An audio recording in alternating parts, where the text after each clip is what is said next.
Nyakoramga jonka mora mintiere geno mara ni odiochiengi obedo makare kawuono en tarik 23 dwe mar adek higa mar 2024. Aroki ni machiegni e weche manyien mag ng'ich welo ka mokwongo waedh thuond weche.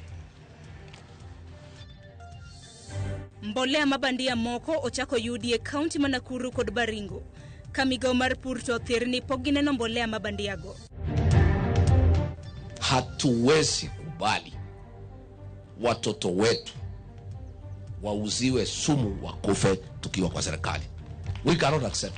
Jous kuonge pachoko kweda pedha madhi nyime mar kuong maricho. Ka serikal to nyono kar tiende ni pedha no nyaka dhi nyime. Nobody has closed any school in Baringo, but then we just have a few where students, because of insecurity that was taking place, they had to keep off, and even families around there are also moving away. Skunde makwan gi ohewa paga biche kaunti ma Baringo oseloro chutho kaluore kod monj makinde ka kinde mosekawo ngima ji apaga uchiel e thuolo mar dweche adek mokalo.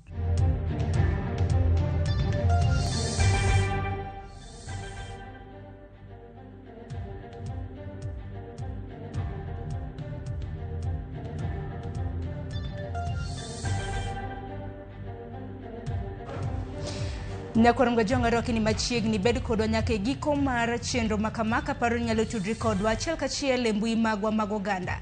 Facebook iyudo RamogiTV, Twitter ma bende tinongere kaka X, kanyakla kod YouTube duto te wabiro ni achiel kachiel. Nyinga Sharon Ngojal maloko na wach nyinge Wilson Ochuka. Kwacha koche manyien mago mag ng'ich welo en ni kwan skunde mok tin ne 18 yango reni oselor e gwenge ma Baringo chakre higani kaluore kod timbe njore mogoyo tach e gwenge go. Ji 16 bende osewito ngimagi ka familia mar romo 2,000 idaro miechgi kendo ogoyo kambi ka gidwaro kony mopogore opogore. Emmanuel Okoth ni kod ler mathoth. Emmanuel Ochieng ni kod ler mathoth. Kaluore kod malingling ma uchiu kod achiel kuom jokanyo mar kweth matayo chenro mag kedo gi jonjore kod temo kelo kwe gi kony ne oganda e gwengego, skunde moya 18 oselor kaluore kod monj mag njore e gwengego. Jalni motamore mondo kik yange olero ni ward sari e gwenge mag Baringo gin mago ma dhano osedarie kendo jwang'o kaluore kod nok mar arita kwe ma oseweyo ka ji 16 owito ngimagi gwenge mag Sai Mosoi kod Bartabwa odong' Gunda. Direkta mar weche somo e kaunti no Jafeth Kitui kata kamano ne orem chiwo kwana yanga mag skunde moseju kod midhiero kendo lor kata kamano oyieni thoth skunde osedo midhiero maka kod kacha ka jonyuol dar kendo nyithindo jwang'o skunde mawayo ka ilorogi. Actually, we have not closed schools, but students are deserting schools because of the insecurity. But nobody has closed any school in Baringo. But then we just have a few where students, because of insecurity that was taking place, they had to keep off. And even families around there are also moving away. So the students also are moving away, but then we have not closed any school.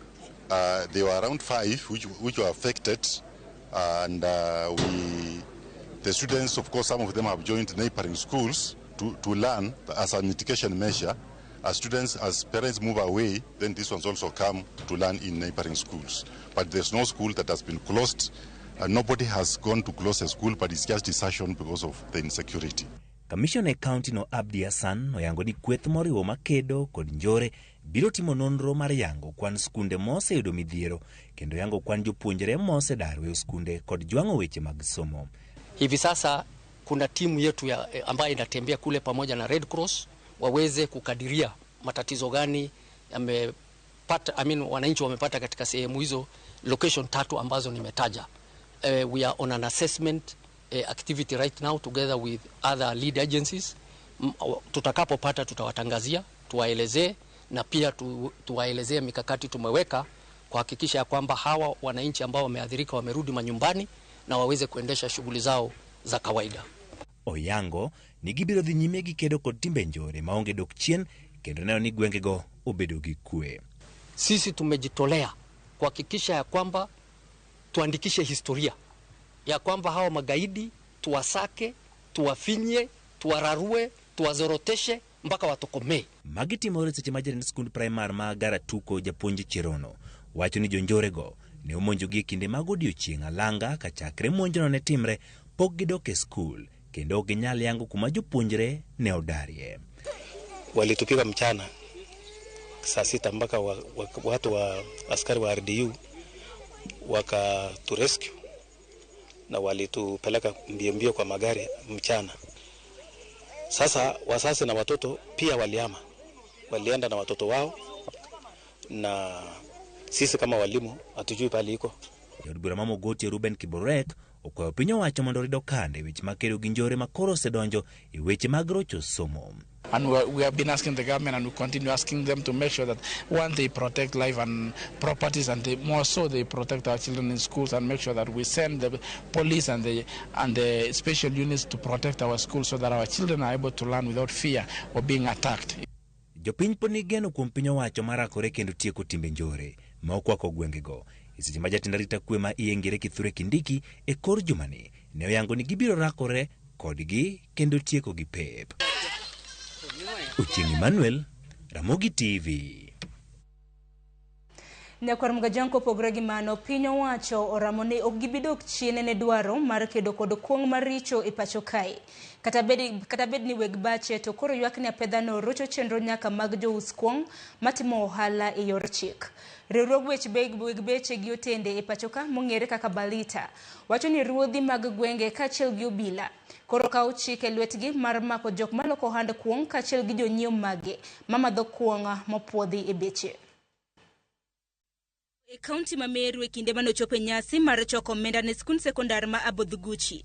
Jalub jatend piny Rigathi Gachagua wacho ni ogibidok chien e dwaro mar tima pedha ni kuong maricho e pacho kae. Hatuwezi kubali watoto wetu wauziwe sumu wakufe tukiwa kwa serikali. As deputy president who comes from here, this region, to agree my people to be killed by alcohol and drugs when I'm deputy president, I'll be a fool.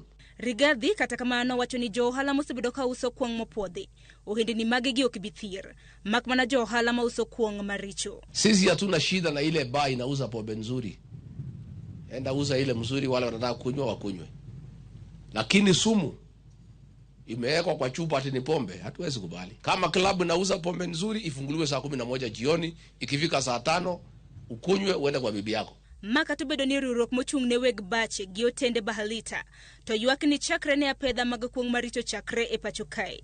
Kuonde uso math moheo 23,000 oselor ataro mar chik. Kwa sasa tunahesabu ya kwamba 23,000 wines and bars zimefungwa Kenya mzima kihalali. Kwa nini? Kwa njia isiyo halali. Na sisi tunauliza the number of people about tuna support. Out 23,000 we expecting around 880,000 employees directly and indirectly wanaenda nyumbani. Jakom mar riwruok mar Balita Simon Joroge wacho ni ruodhi mag gwenge kaachiel gi obila osebedo ka monjo bache kendo mako jouso kaachiel gi customers mage. The process of illicit and second-hand alcohol we are supporting. But now when you come to our businesses and start arresting people who are doing a business that they have never sold those products and you are telling them to close down, we really wonder if the government, and I'm saying I'm really wondering if the government is serious in fighting the illicit and the second-hand generations. Thirdly, as I finish,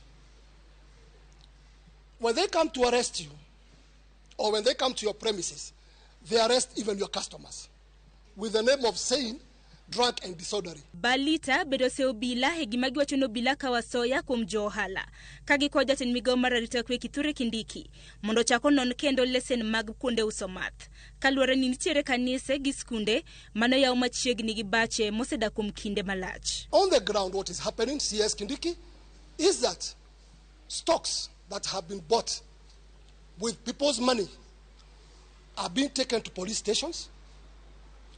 All of them are still there. You're being taken to court. The court releases you because there is no mistake you have done, but your stocks still remain in the police stations. Wach ma osir kod joloko hala mag kuong minyuoyo kitiyo kod nas mawuok e kaunti ma Mombasa mane obago ng'anyo e boma ma Mombasa ka gise achiedh nade magisebedo ka gikale e kinde magidhi nyime gi ohandgi. Koloso e boma ma Frere mantiere sub county Manyali. Joloko halago wacho ni chakre ne piny owacho chak lweny mar kedo gi kuong maricho e pacho kae e kind thuolo mar dwe achiel mokalo.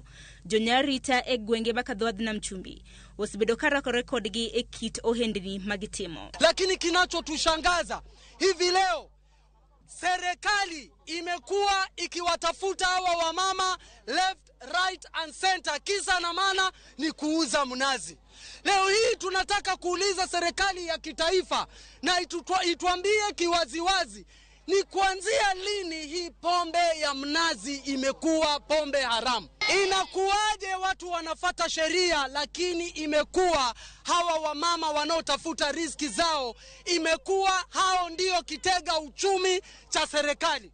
Vipo vituo vya polisi vingine vichache ni vizuri, lakini wapo mapolisi wengi na machifu wanadhulumu hawa wakina mama. Joloko hande kuongo notero ywak gi ni obila e county ma Mombasa mano singonegi ni ibing'e chala mar wachgi. Kopogre gi mano, ng'anyo mar lakteche odonjo odiochienge mar 10 kawuono. Ka lakteche mohew 200 mawuok masawa mapachoka osingo mar dhi nyime kod ng'anyo makamano nyaka bi winj ywakgi.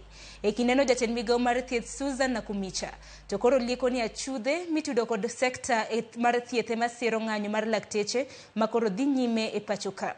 E kindeno bende riwruok mar lakteche mag mine owacho ni thoe mag nyithindo matindo kod mine mapek biro medre ponono ni ng'anyo makamano odhi nyime.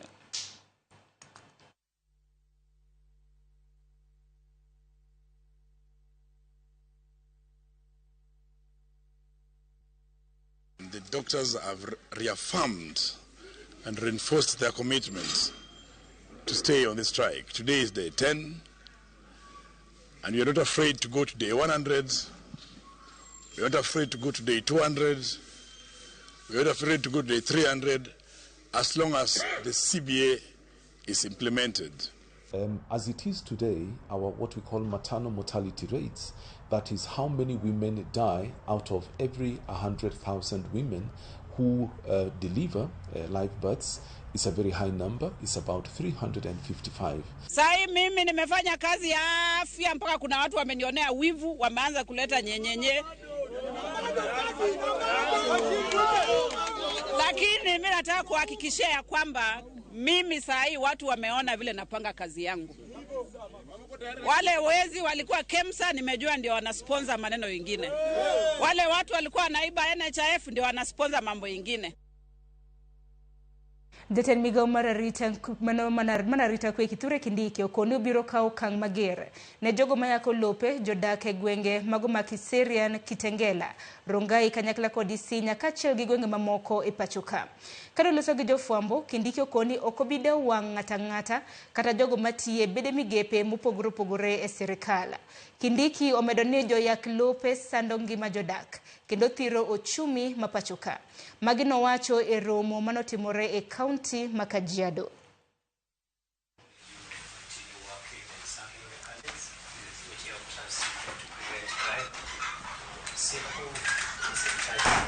We have the land issue, many of issues around land fraud in this county, especially Kitengela, Isinya, Kiserian, Rongai area, but also in other parts of the county. And we are going to crack down on land fraud. And any person who is involved, whether he's a member of the public in the private space or a public officer in the space of government, will punish them very painfully and very severely, because they are undermining the economy of this county and this country. They are frustrating people who are genuine landowners by, in some cases, issuing fraudulent title deeds. We are going to flush out all of them, and we will not shy away evicting anybody. Chenro mar gero udi achiel kuom chenro madito mane jatend piny William Ruto ne ochako chieng' tarik 29 mano chieng' tarik 19 mar dweni. Mabiro bang' jod bura chugo chik madhi tayo chenro mar juogo jopiny atamalo 1.5 mar gero udi. Tok doho mamalo chungo chenro no kuom thuolo kata mana kuom koso bedo gi mise mano mar chik. Kata kamano penjo pod nitiere ewi chenro mar gero udi kaka juogo jogo ma bende ondike tich. Chal mar omenda ma sirikal ne ojuogo e kind dwe mar 7 nyaka dwe mar 12 mar higa mokalo. Jafwambo marwa mar siasa Chris Owino kolonwa ong'wengo mokwako chik mar gero udi. Achiel kuom chenro madongo manie chuny jatend piny William Ruto en chenro mar gero udi manyasani ma nengogi oyweyo.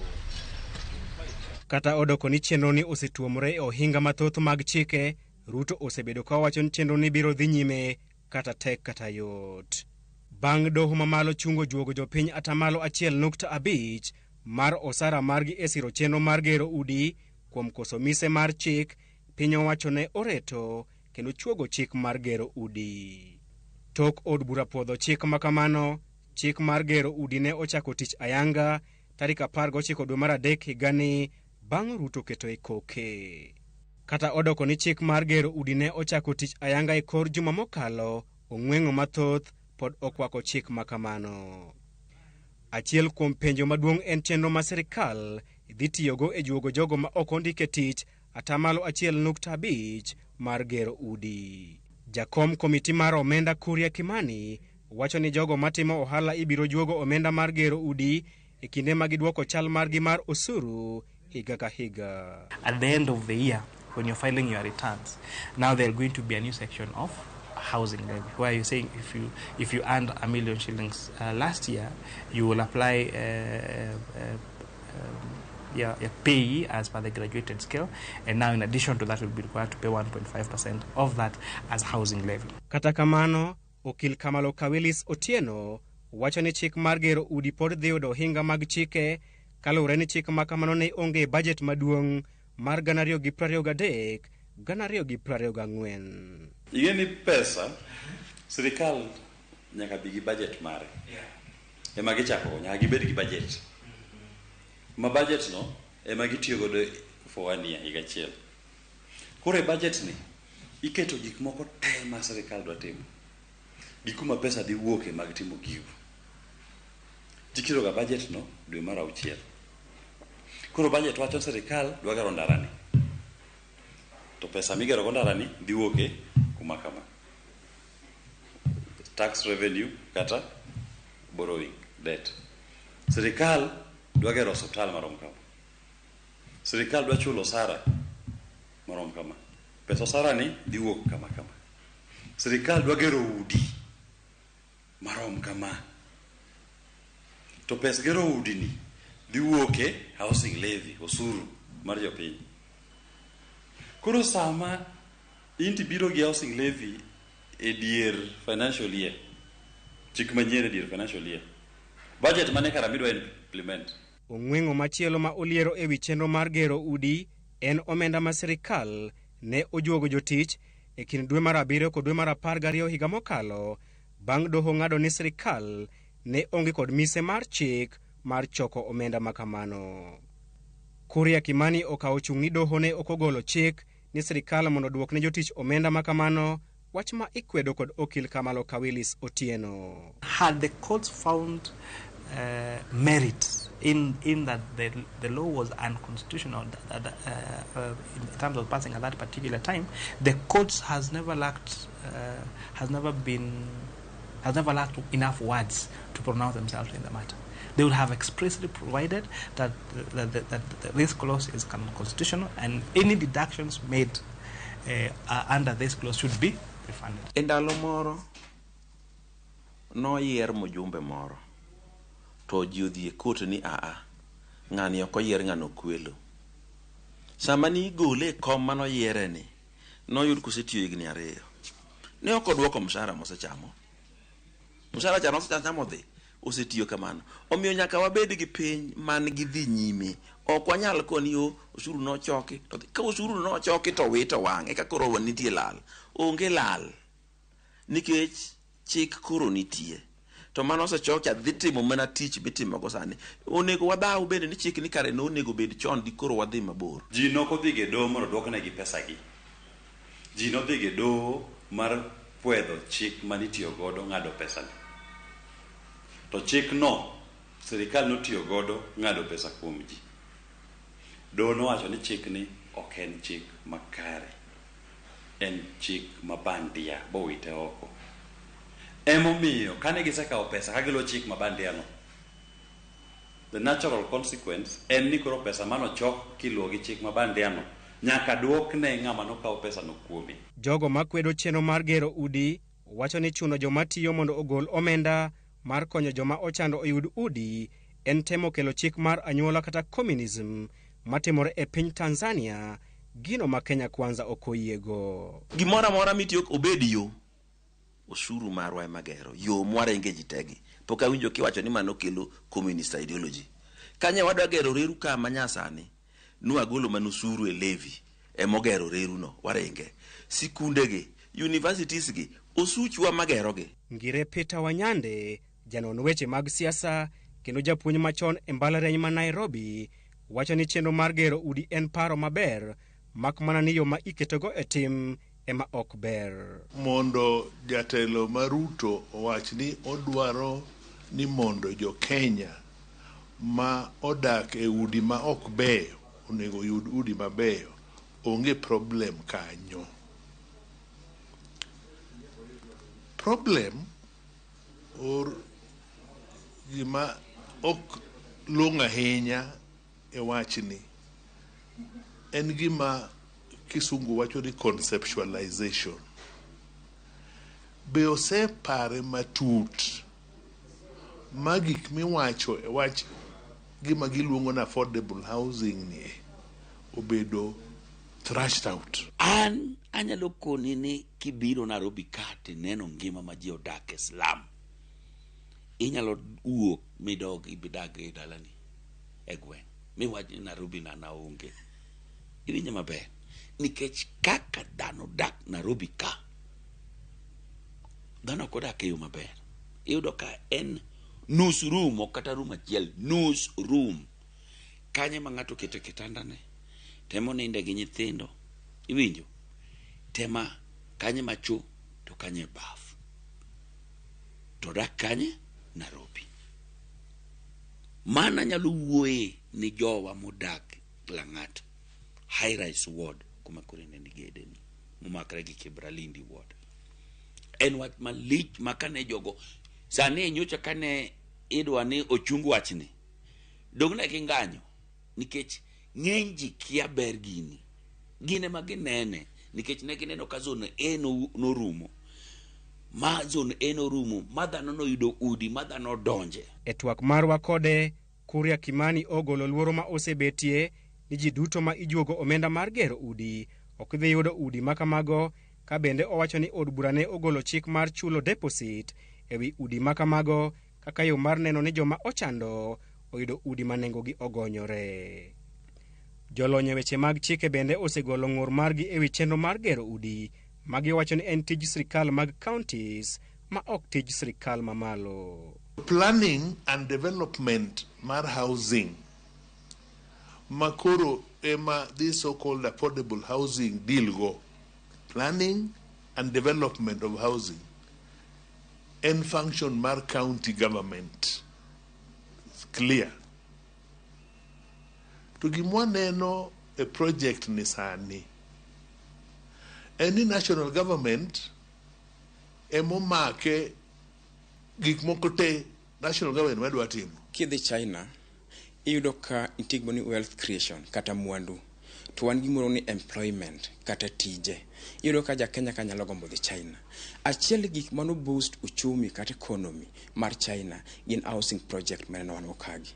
Adwa ng'isi gimoro wadwa mageno ne wan gi over 100,103 projects, housing projects under construction. Projects gi iyudo ka o create only 110,000+ job creation. Tiende ni ibiro yudo jalwedo kanyo manyalo wakanyo to dhi ode to chiemo, ibiro yudo foreman ko akanyo dhi ode to change familia ne, ibiro yudo engineers plus contractors. Jopiny pod oketo wang'gi mar neno chung' ma doho dhi kawo ewi buche adek makwedo keto e tim chik mar gero udi.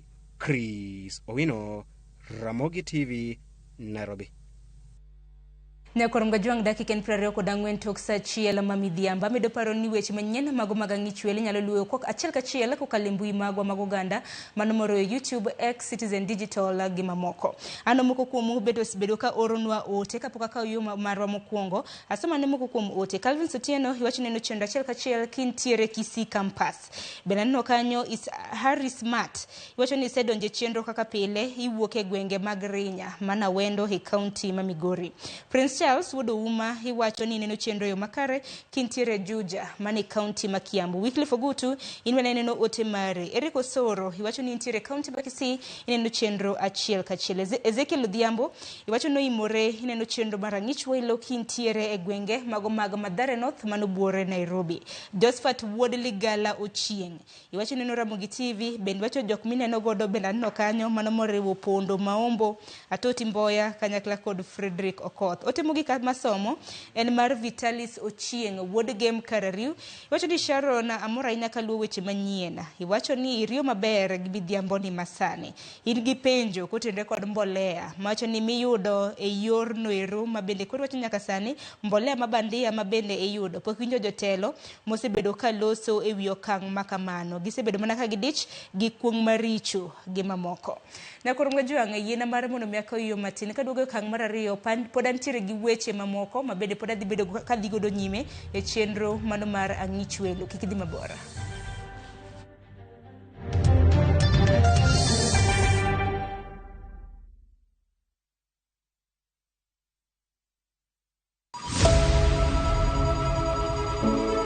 Wuoth mar manyo chang. Wawuoth e piny mar thieth kokalo e wang' jogo mosedake. Thieth sani nitie Kenya ka, dakteche nitie, masinde nigo mwanyalo thiedhi michangi. Kata ibed jachiw thieth, kata mana jalno madwa ng'eyo gik matimore e sekta mar thieth.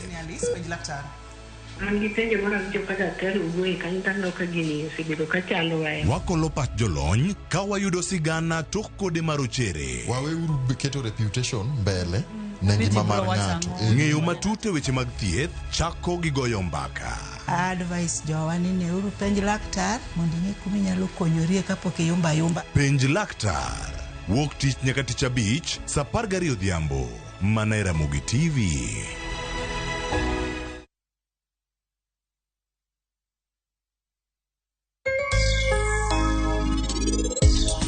Wuono mor mar aditi, ibiro ndiki otese mana ting'o gi. En ang'o matimre iye kae?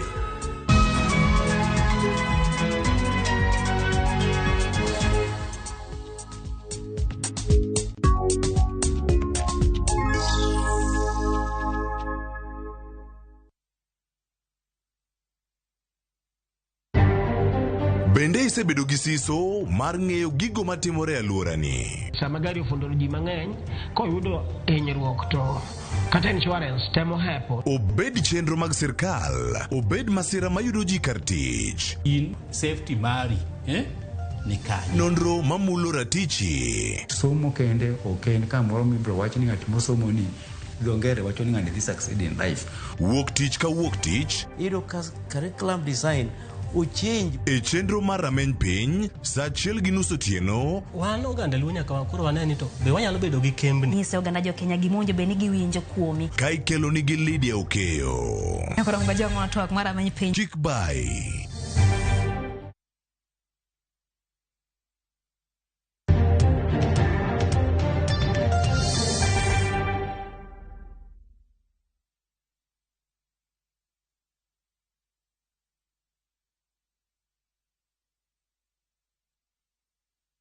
Na koromga jong machiegni wadhi nyime gi weche manyien mag ang'ich welo. Ng'ure wi mbolea mabandia medore ka koro ochako yudo mbolea mamoko mabandia e counties ma Baringo kod Nakuru. E seche ma jatend migawo mar weche pur Mithika Linturi to koni gin pok giyudo ywak moro amora kowuok kuom jopur e wi midhiero makamano. Magi timore e kinde ma jopur ywago achiedh nade ma koro gikaloe tok usnegi mbolea mabandia. Millicent Adhiambo miyo ler mathoth. Buche mag mbolea mabandia manyalo bedo ni uso ne jopur pachoka koro medore tok lipot mag mbolea mabandia e kaunti ma Nakuru kod Baringo. Ma biro ka sirikal to nyonore kar tiende ni nyaka sani onge lipot mora mora mosegonegi ewi mbolea mabandiago. Mbolea mabandi ofuke 560 manengo giromo siling $1.4 ne omaki e gwenge mamolo e kaunti ma Nakuru. Kalore kod komanda mar obila makono Timon Ondingo oyango ni ofuke 560 mag mbolea mabandiago mane owinjore oter e gwenge mamolo kowuok Thika nyocha tarik 21 dweni ne ochungi kod jagoro mongirore e migao no Paul Rono. Tarehe 21 hiyo tu ikifika jioni PS ya agriculture Honorable Rono alikuwa amecancel hiyo consignment kukuja. A consignment of 560 bags. So wakati tulipata habari ya kwamba kuna consignment imekuja na ni fake, tukaona something is fishy. So at the scene tulipata gari which came also from the same company inaitwa MEMS, but now the vehicle was KAZ 082B. Sasa hiyo ni trailer tofauti na ile tulikuwa tumeambiwa. Ofuke mag mbolea mabandiago mane omaki kod lori mane oting'ogi nitie tesendo bila mamolo kagirito timne ginonro matut. We detained the motor vehicle, tumedetain iko hapa na driver akawekwa cell awaiting in further investigation na watu ya DCI. Komachielo e kaunti ma Baringo e kardak maporore i sub county ma Koibatek midhiero poden macha ka jopindho gino mokonono bang' fwenyo ni mbolea mane gikao ka National Cereals and Produce Board Depot manengo giromo siling 89,600 ne gin mana kuoyo chieth kod yie jamni lilo e kind gigo mamoko magalagala. Nurubi ati 25 ati getire mbolea 25 necho yegono muchangeyo mama chekwere.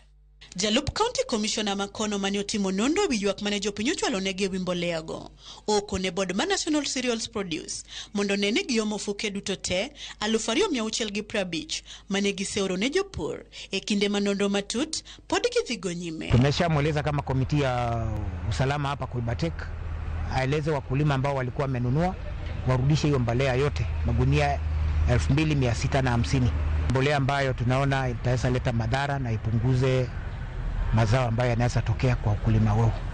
Korka kore tujaten migao mar weche pur Mithika Linturi to Kani Loso e gwenge ma Naivasha kawuono okoni apise pok oyudo ng'ur mora mora ewi mbolea mabandia ka osingo ni nyaka koro ginon wachno matut gi kawo okang' mar chik ne jogo mibiyud kotudore kod wach uso mbolea mabandia ne jopur pachoka. Kenyan Bureau of Standards has not given me any letter or complaint of any supplier within the subsidy program that is supplying fertilizer that does not meet the required standard.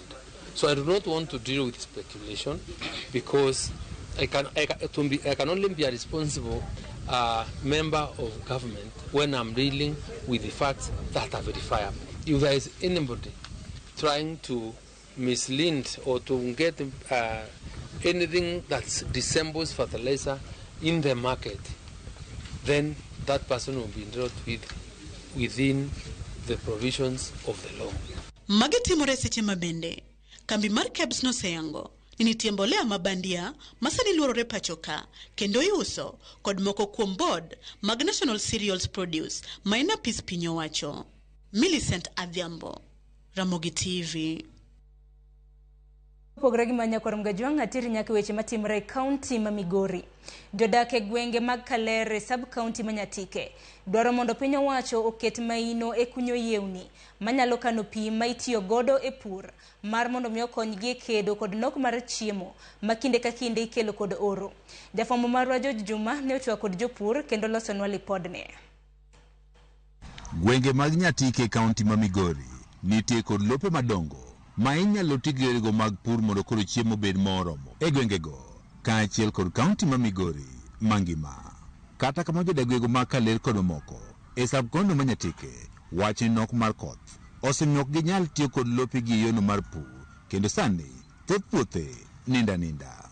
Moko kuom oganda osetemo pidho kothe mopogore opogore, kata kamano keyo onge nikech cham tho kalure kod oro. Wapuro gik mopogore, watermelon timore kama ber, nyanya, skuma wiki, kabich, to pitin, pio kwan go mang'eny. Wan gi kothe mang'eny manyalo timo maber kaka watermelon, pumpkins wanyalo puro, butternut, gi kothe mamoko machalo rabuon and mamoko go. Jogo matiyo kod yewni made machiegni kodgi to oseyangore ni yudo nweng'o maber mokalo. Koni obiro kotuo, koro wamanyo kodhi ma resistant to drought, kodhi ma resistant to diseases. Koro konyo gi weche moko mag pur mar bel, kendo wamanyo kuthene manyalo chiek piyo. Moso kodhi wapidho kodhi machiek within 2.5 months. Sani oganda gego makaler dwaro mondo koro piny owacho koro ket maino e kunyo yewni maginyalo tiyo godo e yorego mag pur. Koth machwe mwategemea to kono kende ok nyal konyowa nikech nitie diere ma koth onge. Koro nitie gik mwapuro mang'eny machalo watermelon, nyanya, butternut, gik mang'eny. Koro ok wanyal puro sani nikech koth koro onge. Our game changer with respect to food security e gweng'wa ka. Wan ema na yawno is the only way mwanyalo yudo godo mondo ensure ni jothurwa nigi chiemo moromo, to bende chiemo ma wayudo kar kagi oingo wa koseyudo gi wayudo mana yewni moko matin, to kata Migori koro kik ji pura wabo miyo gi mana chiemo. Jodagego makaler mabende osebedo kod pek e yorego mag pur nikech oro. Wach ni deber ka piny owacho bende medo lach mar kar purno malwa cogeneration scheme mondo koro chopi e gwego makaler. Kalerwa ka en piny ma otuo to wan gi nok mar chiemo.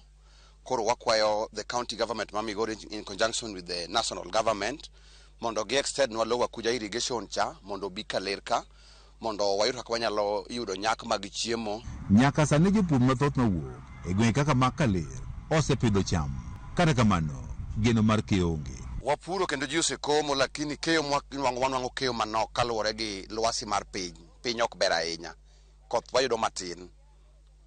To sambo chwe mang'eny be waonge kuonde manyalo stoe pi nikech wan gi kuonde pi matin. Wan gi yewni matin godawo moko matin. Sani chieng' rieny kendo ji osikomo to ok wagen keyo moro amora nikech wategemea koth, to koth be dalili waneno ka samoro ok onyal bedo maber ahinya. Koro samoro wachicha kaka jopur ni wanyalo dhi marach, ok wanyalo yudo keyo maber mbele ka. Oganda mathoth bende gwenge ma oro osebiro ka okwako e sab kono manyateke wach ni gidak matek nikech nok mar chiemo ka koro gidwaro mondo piny owacho jolgi e yore mag pur mondo gibed kod chiemo ma oromo. Juma, Ramogi TV, Migori.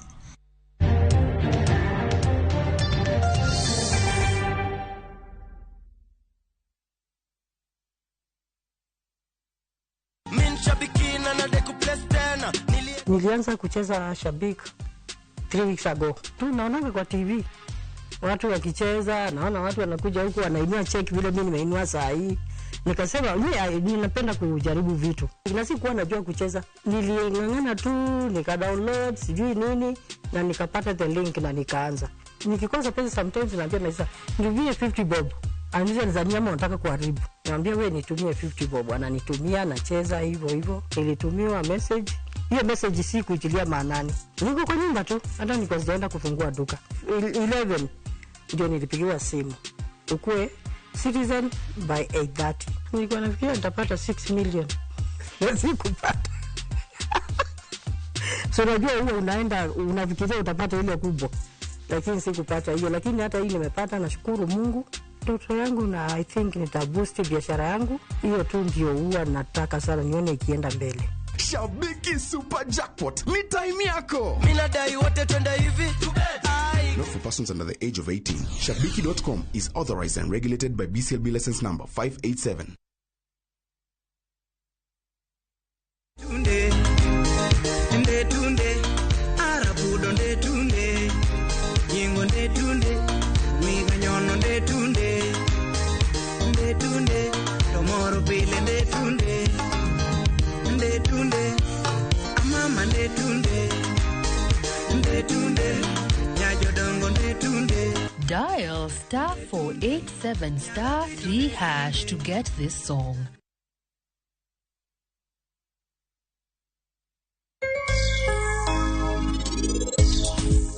Ketseika. Kese manyiso ni karani ni mari.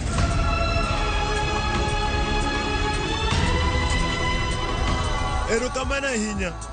Ikiaka kodiochieng' makawuono ni miya moro mang'eny ahinya.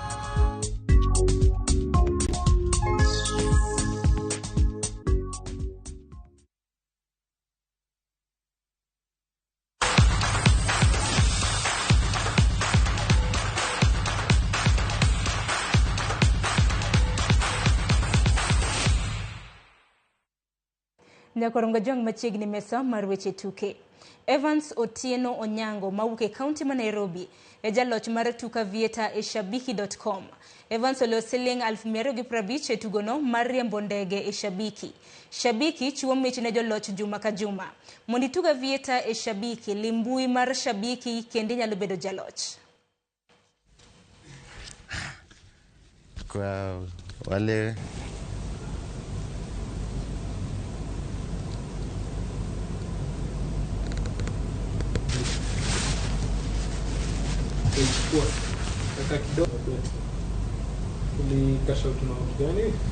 nimecheza vieta nikakuwa mshindi, nimekula 250,000.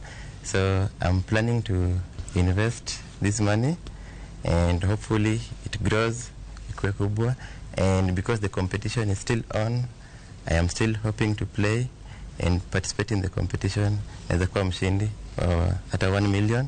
Pia wewe mwenye uko hapo nje, Aviator is real, Shabiki is real, you can be our next winner. Unaweza cheza na Aviator ushinde pesa. Kopogore gi mano Nyakoronga jwanga timba dhula mar AE Ramasa osemole pachoka ne tuko siepe kindgi kod AFC odiochieng' makinya. Timba dhula no ne omole pachoka odiochieng' makawuono kendo rwakgi kod weg nyasi AFC Leopards. Tim no mawuok e piny Spain kendo tugo League Division mar 5 no yie tuko siepe kindgi kod AFC kaka yo mar hingo higni 60 ma AFC osebedo ka tugo adhula chakre ne chake.